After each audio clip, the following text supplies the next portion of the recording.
Hi, my name is Rabbi Dunner. Welcome to my Erev Shabbos Torah this week for Parshat Pekudei.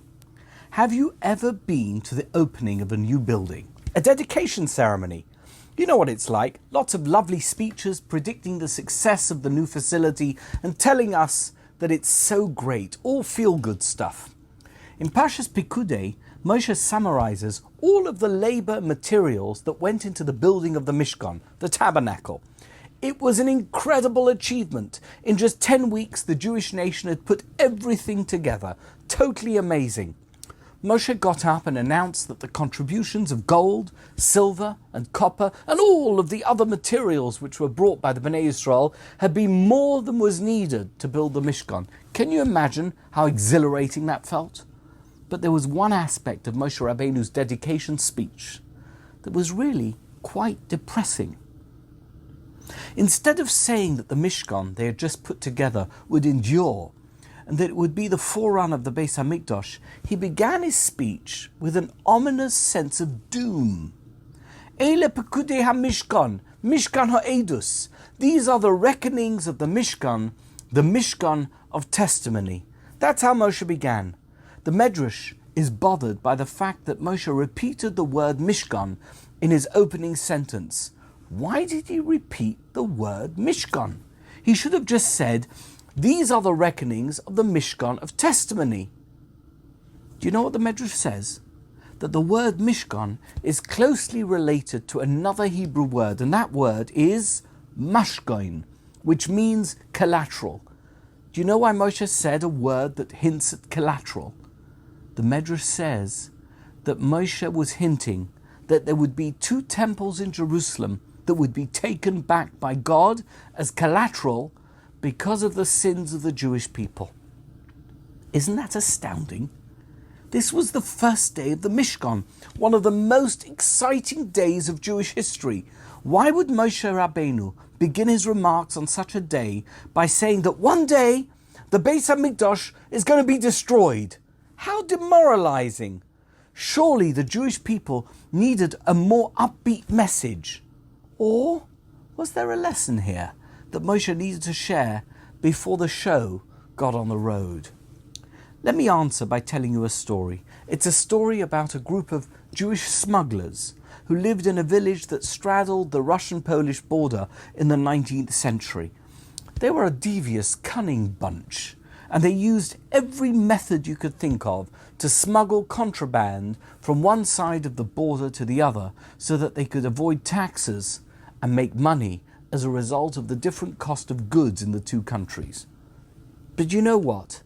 They kept on getting caught, and then their contraband was confiscated until one day they came up with a foolproof scheme. The Jewish community cemetery was on one side of the border, and the synagogue was on the other side of the border. And they had noticed that the border guards were very respectful of a funeral. They never bothered funeral processions. So the smugglers decided to load their contraband into coffins, and they would stage a funeral that began on one side of the border, and then they would carry the coffin across the border to the other side.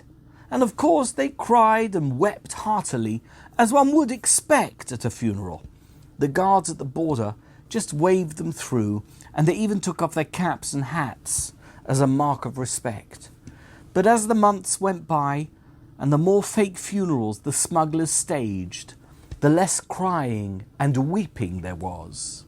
Finally, at one of those funerals, the group of smugglers arrived at the border laughing and smiling and chatting as if everything was normal. No sadness or mourning or weeping was on display.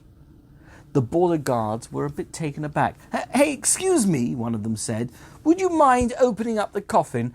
We'd like to see the dead body. You can't do that, they said. But it was too late. The guards forced them to open the coffin, and they saw the illegal goods. Smugglers! You're all under arrest! They brought the group to the police station to charge them, at which point the leader of the smugglers approached the commanding officer and broke down in tears. Please, sir, have mercy on us. We all have families. He was crying, and the tears were flowing. But the officer was not impressed. "You idiot," he said.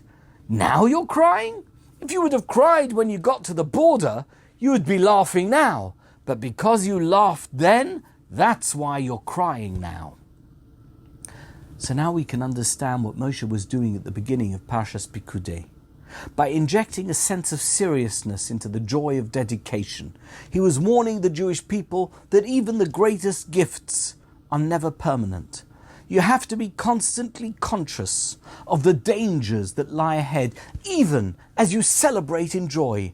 And do you know what Moshe was saying? He was saying that the Mishkan wouldn't last forever. One day the temples would be destroyed. So, Bnei Yisrael, listen carefully. Appreciate what you've got in the moment before it's too late. The prophet Yoel says, "Kiru levavchem v'al bigdeichem." Tear your hearts and not your clothes, which means you won't have to tear your clothes in mourning if you tear your hearts first. And that was Moshe's very subtle message. By saying the word Mishkan twice, he was reminding the Jewish people in the midst of their joy to keep a part of their heart broken. Just like at a wedding when we smash a glass under the chuppah. Make sure that you appreciate what you have, because one day it could all be gone.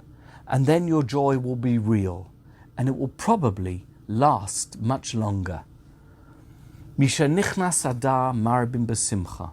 The Gemara says that we need to be conscious of the yagain, the potential disaster, in order to appreciate the simcha, the joy.